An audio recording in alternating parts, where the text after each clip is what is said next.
So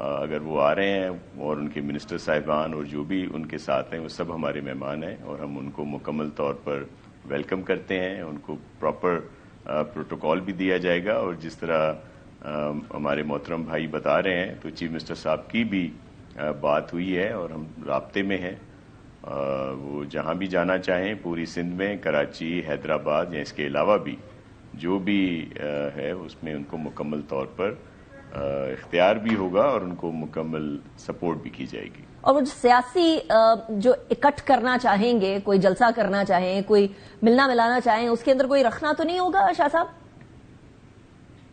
دیکھیں کوئی بھی جو ان کی پولیٹیکل ایکٹیویٹیز ہیں جس طرح کی جو اس وقت تک سامنے آ رہی ہیں، جو بات چیت ہو رہی ہے یا سوشل میڈیا یا نیشنل میڈیا سے آ رہی ہیں ہمارے پاس، اس میں تو ہمیں کوئی وہ ملنا چاہتے ہیں اپنے مختلف پولیٹیکل جو ان کے ورکرز ہیں یا انصاف اسٹوڈنٹ فیڈریشن والوں سے ملنا چاہ رہے ہیں، دیگر انہوں نے کئی جگہ پہ وزٹ کرنے، تو اس میں ہمیں کوئی اعتراض نہیں ہے. ہم نے تو یہ ریکویسٹ ضرور کی ہے کہ کوئی اس طرح کا ایشو نہ ہو کہ جس میں کوئی رولز کی وائولیشن ہو، یا ہوتا ہے نا کچھ لوگ اس میں پھر اس چیز کو اور زیادہ کرنے کے لیے ایسے ایشو کر دیتے ہیں کہ پھر خواہ کی ایک بدمزگی ہوتی ہے. تو وہ ہم نے ریکویسٹ کی ہوئی ہے سی ایم صاحب سے بھی اور ان کے جو دوست احباب ہیں ان سے بھی جو یہاں پہ صدر ہیں. دیکھیں پہلے بھی یہاں پہ جو یہاں کے پروونشل ان کے پریزیڈنٹ ہیں حلیم عادل صاحب، انہوں نے ایک ٹرین مارچ سندھ میں کیا تھا اور مختلف شہروں میں گئے.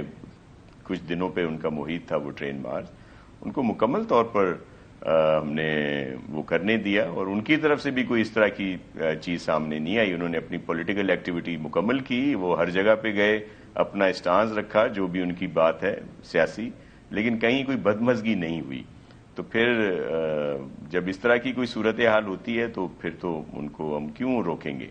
اور میں ایک اور بھی ریکویسٹ کروں گا آپ کے توسط سے کہ دیکھیں یہ ساری اس وقت جو ایکٹیویٹی ہو رہی ہے وہ ہو رہی ہے جو ان کی ایک کال ہے کوئی پی ٹی آئی کی طرف سے 8 فروری کی، تو یہ بھی اسی پہ ہی ڈپینڈ کرتی ہے کہ جو اگر یہ سارا سموتھلی ہو جائے، کوئی اس طرح کی بدمزگی نہ ہو، کوئی اس طرح کا ایشوز نہ ہوں، تو نہیں تو پھر وہ آگے پھر وہی مسائل آ جاتے ہیں اور آپ سب کے علم میں پھر بہت سارے ایشوز آ جاتے ہیں. شاہ صاحب I'm sorry I'm cutting you short. Political جو مطلب آپ بھی یہ چیز فرما رہے ہو ہیں، اس کو نہ روکا جائے. مطلب آپ یہ فرما رہے ہیں کہ یہ اگر یہ سکون سے گزار لیتے ہیں تو پھر آپ آگے 8 فروری کے اندر بھی کوئی پرابلم نہیں کریٹ کریں گے ایز گورنمنٹ آف سندھ.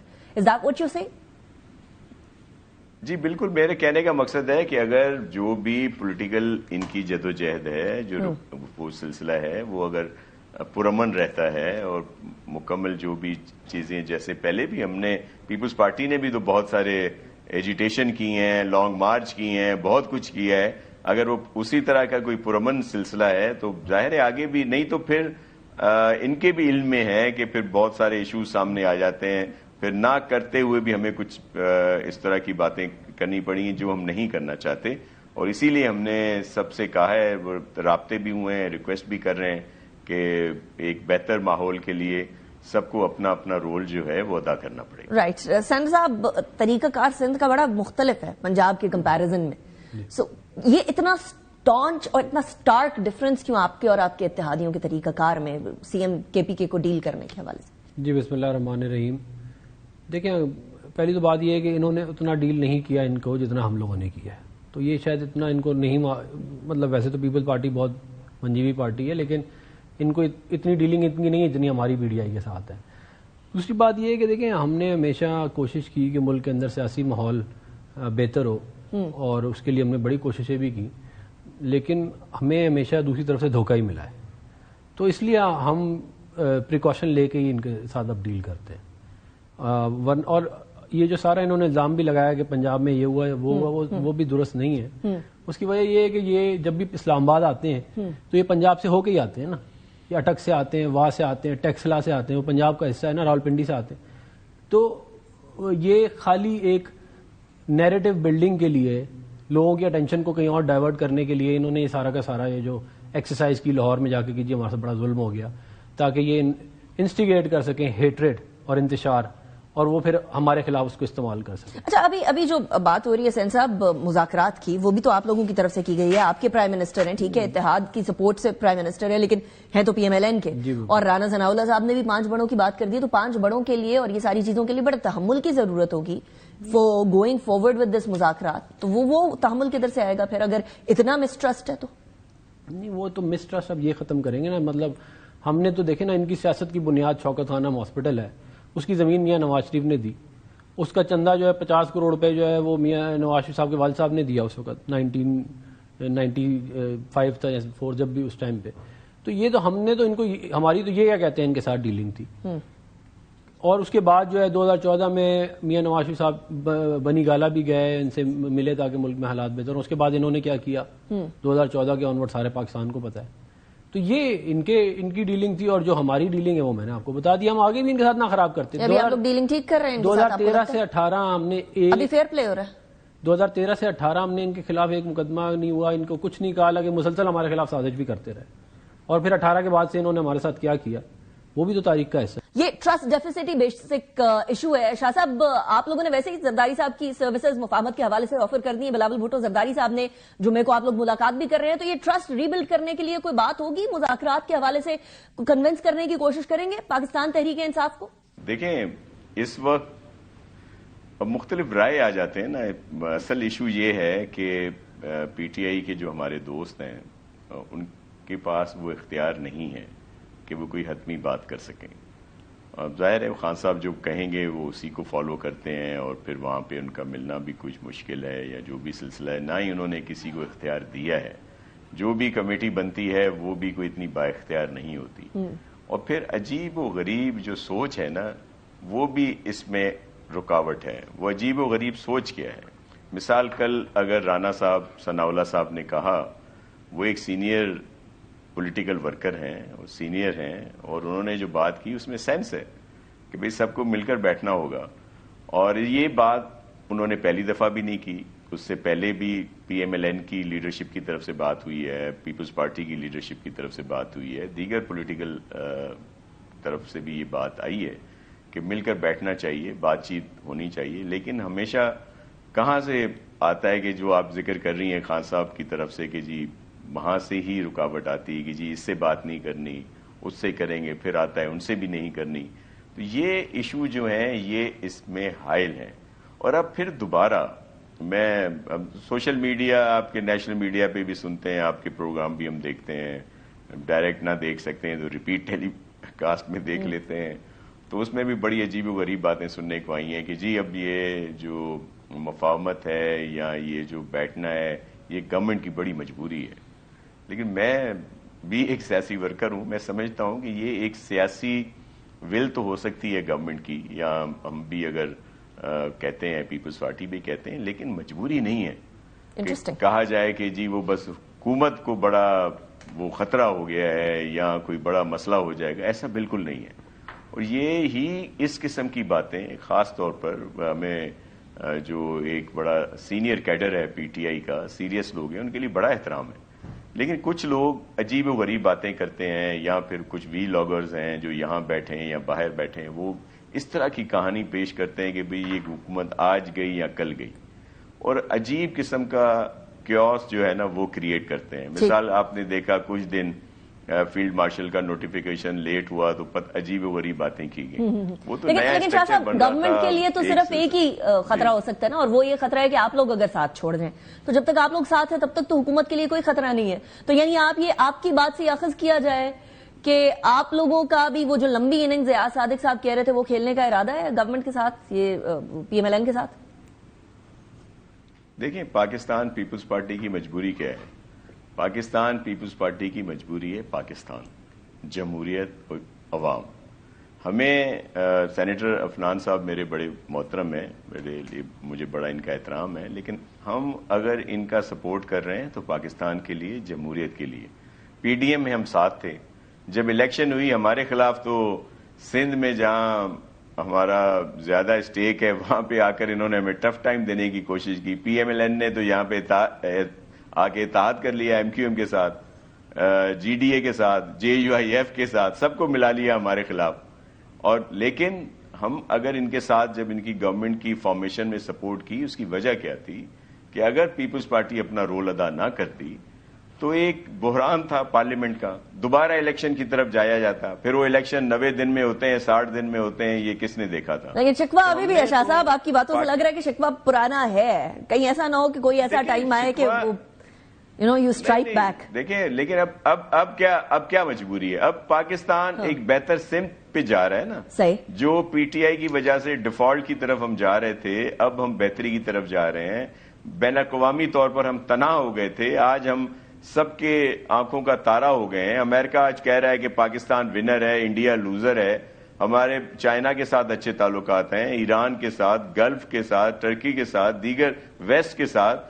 تو یہ ایک بہتری کی طرف جب پاکستان جا رہا ہے تو پیپلز پارٹی کبھی بھی کوئی ایسا کام نہیں کرے گی جو پاکستان کے خلاف. اچھا میں سین صاحب کی طرف جاتی ہوں، لیکن شفیع صاحب سے ہمارا رابطہ دوبارہ بحال ہوا ہے. شفیع صاحب، ایک ہی بڑا ہے ان 5 بڑوں میں سے جس کی طرف سے مسئلہ ہو سکتا ہے گفتگو کے حوالے سے، بات چیت کے حوالے سے، اور وہ ہے عمران خان صاحب. کیونکہ زرداری صاحب بھی تیار ہیں، نواز شریف صاحب بھی تیار ہیں، شہباز شریف صاحب بھی تیار ہیں، اور اسٹیبلشمنٹ کو بھی کل رانا صاحب کہہ رہے تھے کہ جب ہم بیٹھیں گے تو ایسی بات نہیں ہے کہ ہم اسٹیبلشمنٹ سے پوچھے بغیر پرائم منسٹر صاحب اس طرح کی کوئی آئیڈیا فلوٹ کر رہے ہو مفاہمت کا یا مذاکرات کا. تو آپ اپنے بڑے کو منانے کو تیار ہو جائیں گے شفیع صاحب، یا وہاں سے ایشو آئے گا؟ کچھ ٹرسٹ ڈیفیسٹ بڑا ہے. جہاں تک شہباز شریف کی بات ہے، نواز شریف صاحب کی بات ہے یا زرداری صاحب کی بات ہے جی، تو یہ فرما بردار بچے ہیں، ان کی سے نہیں ہے. ان کو جو کہا جائے گا یہ اسی طرح ہی کریں گے. یہ وہ کہیں گے بیٹھ جائیں یہ بیٹھ جائیں گے، وہ کہیں گے اٹھ جائیں تو یہ اٹھ جائیں گے، کیونکہ ان کی کوئی وقت نہیں ہے. یہ فارم 47 کی حکومت ہے، ان کو بھرتی کیا گیا ہے. اور جہاں تک عمران خان صاحب کی بات ہے تو دیکھیں ہم سیاسی پارٹی ہیں، ہم بات چیت پہ بلیف رکھتے ہیں، بات چیت سے بڑے سے بڑے مسئلے کا حل نکالا جا سکتا ہے. لیکن ہم چاہتے ہیں کہ اس بار مذاکرات ہو یا مذمت ہو وہ نتیجہ خیز ہو. آپ نے دیکھا ہوگا کہ جب بھی ہماری تحریک جو ہے وہ مومنٹم پکڑتی ہے تو ان کو مذاکرات یاد آتے ہیں. ایک منٹ شفیع صاحب، آپ یہ کہہ رہے ہیں کہ آپ کی تحریک کی وجہ سے یہ لوگ مجبور ہو گئے ہیں بات کرنے کے لیے. Is that what you're saying? جب بھی ہماری تحریک مومنٹم پکڑتی ہے، جس طرح اسٹریٹ موومنٹ کو سہیل آفریدی صاحب لیڈ کر رہے ہیں، اور جس طریقے سے پنجاب نے ہمارے ساتھ ٹریٹ کیا، کیونکہ ان کو خوف تھا عمران خان صاحب تھا. یہ تو فارم 47 کی حکومت ہے. پہلی دفعہ پنجاب کی حکومت نے فارم 45 والا وزیر اعلیٰ سہیل آفریدی صاحب کو دیکھا تھا، اور ان کو یہ لگ رہا تھا کہ ان کا وزیر اعلیٰ سہیل آفریدی ہے. تو ان کو یہ خوف ہے، یہ بوکھلاہٹ کا شکار ہیں. میرا یہ کہنے کا مقصد یہ ہے کہ ہمارا فوکس جو ہے وہ جو مومنٹم اس وقت تحریک پکڑ چکی ہے اس سے ہٹانے کی کوشش کر رہے ہیں. آپ یہ کہہ رہے ہیں کہ آپ کا فوکس مزاحمت پہ رہے گا، مفاہمت پہ نہیں ہے فی الحال فوکس؟ دیکھیں اگر آپ مفاہمت کی بات کریں تو مفاہمت کیسی ہوگی؟ مفاہمت ایسی ہوگی کہ ہم پنجاب جائیں، وہاں پہ کرفیو لگائی جائے، فوڈ اسٹریٹ کو بند کیا جائے. آپ لوگوں کا ارادہ کس چیز کی طرف ہے؟ مفاہمت کی طرف زور دینے کا یا مزاحمت کی طرف، یا سائملٹینیسلی چلنا چاہ رہے ہیں؟ مزاحمت سے ہی مفاہمت کی طرف ہم جا سکتے ہیں. Very interesting. سو پہلا سٹیپ جو ہے مزاحمت والا ہے. میں آپ کی طرف آتی ہوں شفیع صاحب واپس. سینیٹر عفنان صاحب کا جو ہے نا قلم بڑی تیزی سے چل رہا ہے اور جواب تیار رکھے ہوئے ہیں. سین صاحب آپ لوگوں کی، شاہ صاحب نے تو کہہ دیا کہ گورنمنٹ کی کوئی مجبوری نہیں ہے، مذاکرات کرنے کے لیے پاکستان کے لیے کر رہے ہیں. آپ اگری کرتے ہیں شاہ صاحب سے، یا وہ شفیع صاحب جو کہہ رہے ہیں کہ آپ لوگوں کی مجبوری ہے جب بھی وہ کسی قسم کی تحریک کرنے لگتے ہیں آپ لوگ میز کی طرف آنے کی بات کرتے ہیں؟ دیکھیں شاہ صاحب نے جو بات کی ہے وہ تو اس میں وزن ہے کہ وہ چاہتے ہیں کہ پاکستان کی سیاست کا ماحول بہتر ہو، اور اس کی پیپلز پارٹی اس لیے چاہتی ہے کیونکہ پیپلز پارٹی ایک پرانی جماعت ہے. وہ سمجھتے ہیں کہ اس ملک کے مسائل کیا ہیں، اس ملک کی کو کیسے چلانا ہے. یہ کیونکہ پی ٹی آئی والے بیچارے یہ اپنا نئے ابھی سیاست میں آئے ہیں، یہ تو بالکل ہی نئے آئے ہیں، تو یہ بیچارے ایمکو کی جنت میں ہیں اس وقت. اب وہ ایمکو کی جنت میں اگر آپ کو رہنا چاہے تو آپ کسی کو نکال نہیں سکتے. نہیں لیکن یہ بات تو وہ جو کہہ رہے ہیں مذاکرات جو بھی انہوں نے زبان استعمال کی اس کے بعد تو کوئی مذاکرات ویسے بھی نہیں ہونے. تو مذاکرات کینسل نہیں، اس زبان کے بعد جو انہوں نے، مطلب آپ یہ بتائیں کہ عمران خان کی اوقات یہ ہے کہ وہ اسٹیبلشمنٹ سے کہتا ہے کہ مجھ سے بات کرو، آگے سے اس سے بات نہیں کرتے. یہ آپ کے لیڈر کی اوقات ہے کہ 2002 کا الیکشن ہمارے ووٹوں سے اس نے ایم این اے بنا.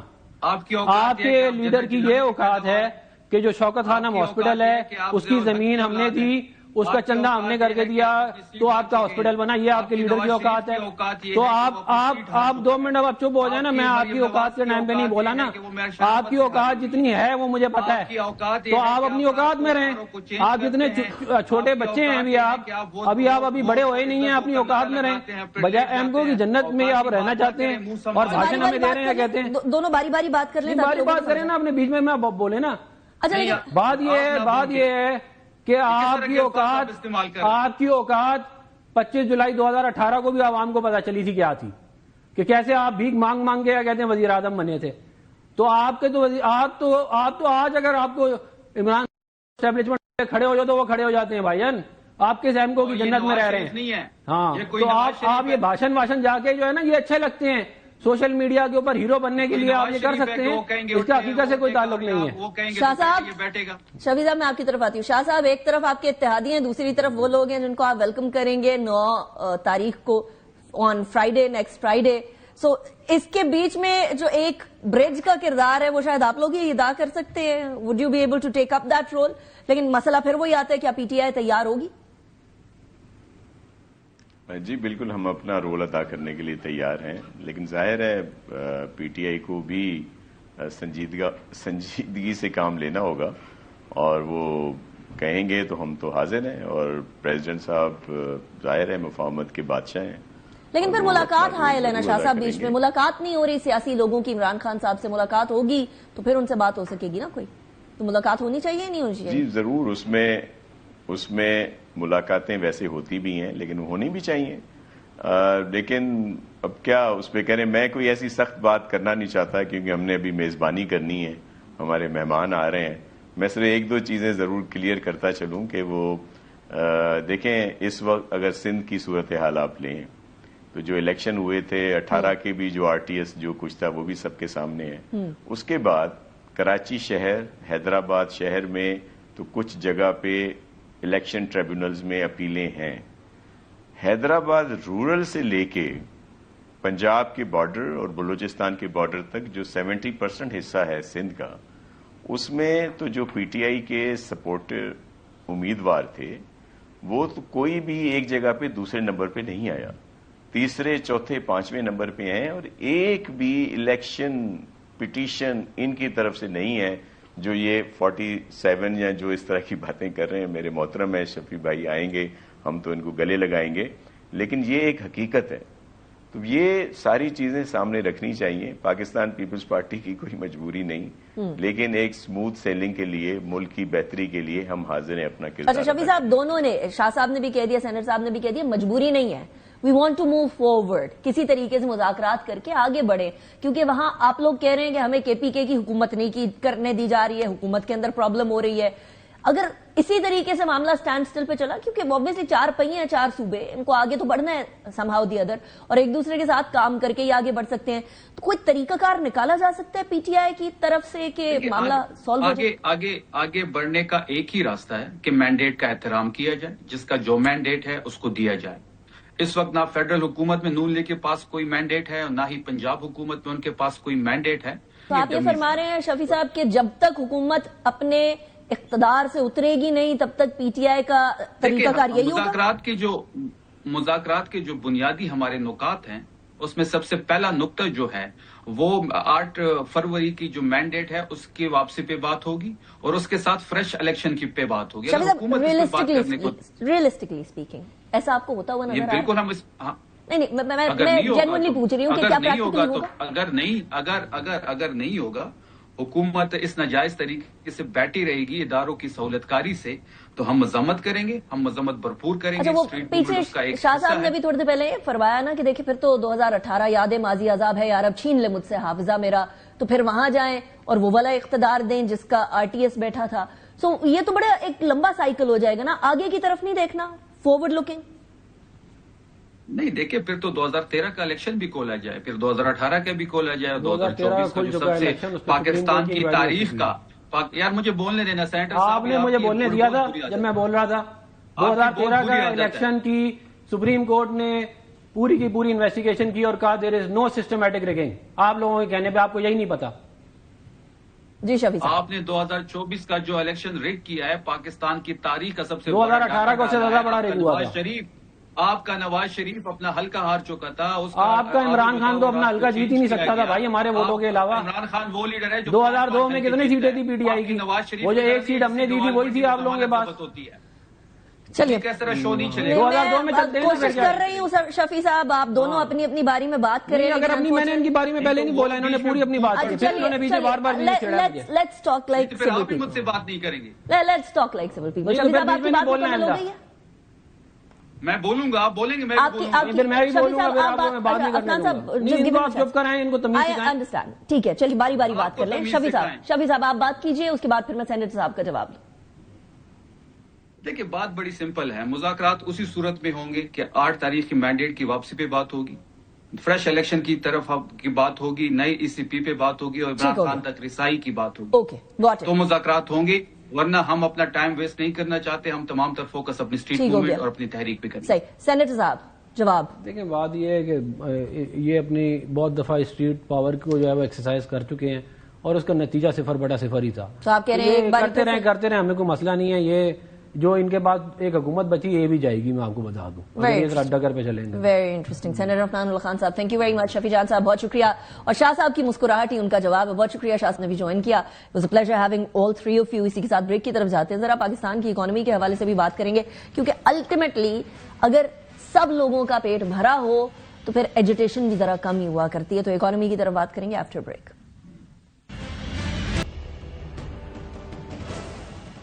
Welcome back after break. ذرا معیشت کی طرف نظر ڈالتے ہیں, کیونکہ ایک طرف ہم لوگوں نے 2025 کے اندر بہت ساری کامیابیاں دیکھی, تو دوسری طرف عوام کو یہ دہائی دیتے ہوئے بھی سنے کہ مہنگائی زیادہ ہو گئی ہے اور معاملات ذریعہ معاش کم ہو گئے ہیں, معاملات گڑبڑ ہو رہے ہیں ایک عام ہاؤس ہولڈ کے لیے.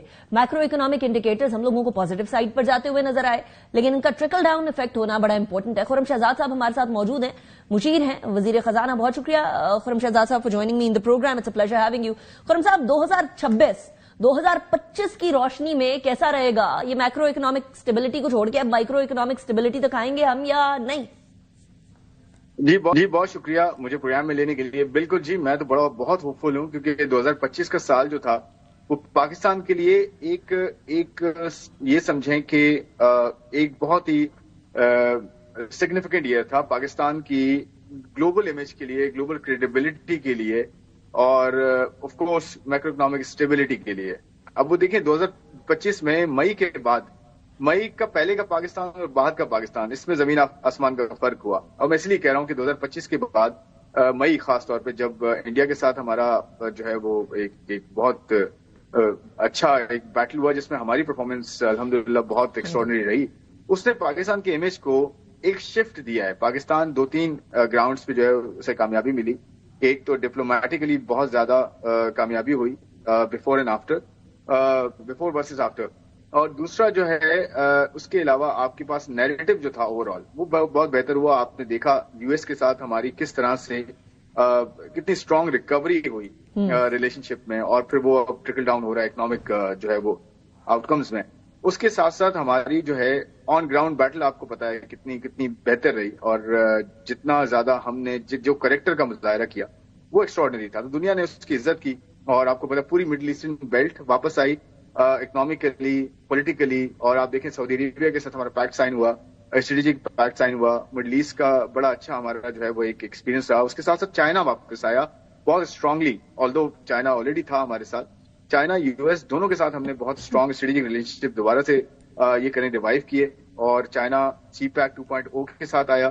امریکہ کی مائننگ اینڈ منرل کمپنیز واپس آ رہی ہیں, 2 نے اناؤنس کیا انویسٹمنٹس کا. اس کے علاوہ ٹیکنالوجی میں ان کی بہت انٹرسٹ آ رہا ہے. پھر سعودی عربیہ کے ساتھ جو ہے وہ B2B انگیجمنٹ شروع ہو گئی اور بہت اسٹرانگ ہوئی. آپ کو نظر آئے گا فرسٹ کوارٹر کہہ لیں یا ارلی سیکنڈ کوارٹر میں آپ کو اچھی ڈیولپمنٹس نظر آئیں گی سعودی عربیہ, پرٹیکولرلی سعودی عربیہ کی طرف سے انویسٹمنٹ میں پاکستان کے لیے. پھر پاکستان کا اپنا جو اسٹیبلٹی کا پورا ایک فریم ورک بہتر ہوا ہے. آپ کے ریزروز جو ہیں آپ دیکھیں, یہ ایک بہت بڑا انڈیکیٹر ہوتا ہے جو فارکس ریزروز ہوتے ہیں, اس میں آپ کا جو ہے نا وہ کوئی 30-35% جو انکریز ہے پچھلے سال کے مقابلے میں. شہزاد صاحب ایک پاکستان بڑا مسئلہ ہے, بوم بس سائیکل سے ہم لوگوں کی اکانومی گزرتی ہے, بڑی اسٹیبلٹی نہیں ہوتی. اس ساری چیزوں کے لیے اسٹرکچرل ریفارمز کی ضرورت ہے. ابھی IMF ہم لوگوں کو کہہ رہا ہے کہ ہمارا 2026 کا جو GDP گروتھ ہے وہ 3.6% رہے گی. تو ہم یہ سلو گروتھ سائیکل سے نکل کے 5-6-7%